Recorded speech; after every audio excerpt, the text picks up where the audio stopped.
Hello everyone, আসসালামু আলাইকুম। সবাই কেমন আছেন? আশা করি সবাই অনেক অনেক ভালো আছেন। আমি আলহামদুলিল্লাহ ভালো আছি। গতকালকে ফাহিমের আপু বাজার থেকে শিং মাছগুলো নিয়ে আসছে। তখন শিং মাছগুলো একদম তরতাজা ছিল। তো কালকে একটু ব্যস্ত থাকার কারণে শিং মাছগুলো আর কাটা হয়নি, তাই আমি এগুলো যেমনি আনছে এমনিতে ফ্রিজে রেখে দিয়েছি। তো আজকে সকালে ঘুম থেকে উঠে সবার প্রথমে ফ্রিজ থেকে মাছগুলো নামিয়ে ভিজিয়ে নিলাম, কারণ মাছগুলোর বরফ ছাড়লে এরপর আবার কাটতে হবে।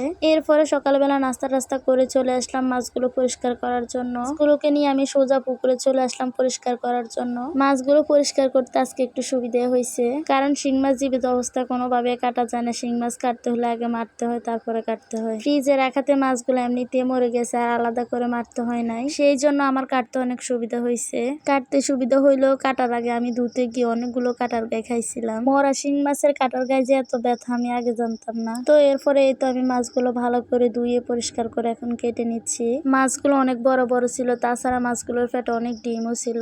আর আমার ছেলে তো মাছের ডিম অনেক পছন্দ, সেই জন্য তার আব্বু দেখে দেখে বাজার থেকে ডিমওয়ালা মাছগুলো নিয়ে আসে।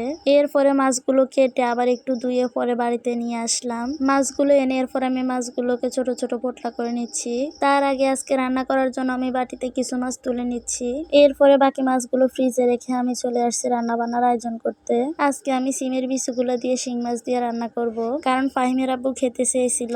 ফাহিমের আব্বু শিং মাছগুলো আনার পরে আমাকে বলতেছে ফ্রিজে সিমের বিচি আছে কিনা। আমি বললাম আছে। পরে ফাহিমের আব্বু বলতেছে তাহলে সিমের বিচিগুলা দিয়ে শিং মাছ দিয়ে রান্না করবা, কারণ সিমের বিচি দিয়ে শিং মাছ, মাগুর মাছ এগুলা দিয়ে রান্না করলে খেতে অনেক মজা লাগে। সেই জন্য আমি ফ্রিজ থেকে সিমের বিচিগুলো নামিয়ে রান্না করতে চলে আসলাম। দেখতেই তো পাচ্ছেন এখান দিয়ে আমি সবকিছু গুছগাছ করে রান্না বান্না শুরু করে দিয়েছি।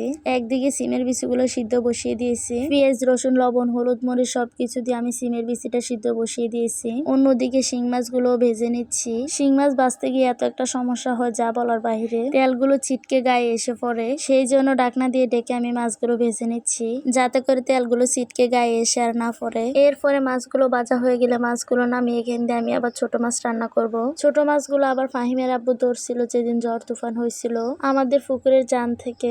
ওই দিন ছোট বড় অনেক মাছ পাইছে মাশাআল্লাহ। তো ওইখান থেকে আমি একটা ছোট মাছের ফোলটা নামিয়ে নিলাম রান্না করার জন্য। তো এই তো এখান দিয়ে আমি সব মশলা কষে ছোট মাছটা রান্না করে নিচ্ছি। এদিক দিয়ে আমি আবার গাছ থেকে কয়টা করমচা ফেরে নিয়ে আসছি ছোট মাছের সাথে দেওয়ার জন্য। ছোট মাছের সাথে করমচা গুলো দিলে একটু টক টক লাগে খেতে। টক লাগার কারণে খেতে অনেক মজাও লাগে। এরপরে ছোট মাছের কড়াইটা ওই পাশে নিয়ে এই চুলে আমি পেঁয়াজটা বেছে নিচ্ছি সিমের বিচি বাগার দেওয়ার জন্য। বাগার দেওয়া হয়ে গেলে এরপরে মাছ দিয়ে বাকি রান্নাটা করে নেব। এদিক দিয়ে আবার ফাহিম বলছিল আজকে পপকর্ন খাবে, সেই জন্য সন্ধ্যা নাস্তা করার জন্য কয়টা পপকর্ন বেজে নিলাম। এদিক দিয়ে আবার ফাহিম বলছিল আম্মু তুমি তো অল্প কয়টা ভুট্টা দিছিলা, কিন্তু এতগুলো পপকর্ন কিভাবে হয়েছে। পরে আমি ওকে বুঝিয়ে বললাম। তো আজকের ভিডিওটি এ পর্যন্তই। সবাই ভালো থাকবেন। আল্লাহ হাফেজ।